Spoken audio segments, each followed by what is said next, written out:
The Family Medical Leave Act lets workers take unpaid leave that is job protected for specific family and medical reasons. Eligible employees are entitled to 12 work weeks of leave in a year for the birth of a child and to take care for the newborn child within 1 year of birth.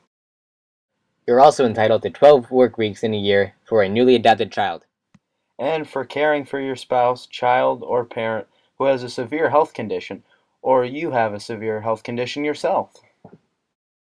Or any qualifying urgency coming from the fact that your spouse, child, or parent is a covered military member on covered active duty.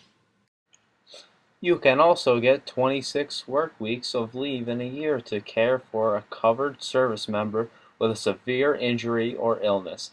If you're the service member's spouse, child, parent, or next of kin, aka military caregiver leave. Now that you know what it's all about, let's go and see how this bill became a law. The first draft of the legislation was written in 1984 by who is known as the Women's Legal Defense Fund, but is now known as the National Partnership for Women and Families. The road to passing the legislation was long and rough. It took 9 years to get it passed, starting from 1984. FMLA was introduced in Congress every year from 1984 to 1993 and was continuously blocked by well-funded opponents. Congress did actually pass the legislation in 91 and 92, but it was vetoed both times by President George H.W. Bush. The bill was proposed to the House by this dapper man, William D. Ford.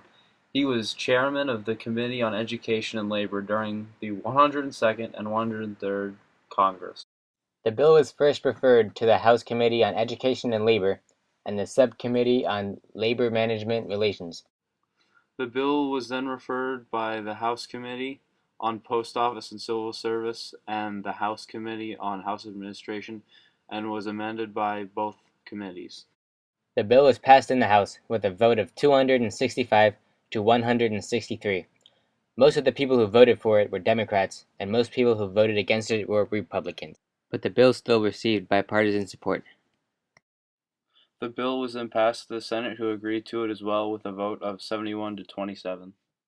The House and Senate then came to an agreement, and the bill was cleared for the White House and presented to President Bill Clinton. This was the first bill that he signed into law, and he was all for it. Why, you ask? In an article that Mr. Clinton wrote just about 20 years after signing the bill on the website Politico.com, he writes, "As a candidate for president, I was determined to move beyond the dead-end debate between entitlement and neglect to a policy of empowerment, a common-sense path that offers more opportunity to families in return for more personal responsibility. That meant, among other things, supporting initiatives that both increased employment and strengthened families."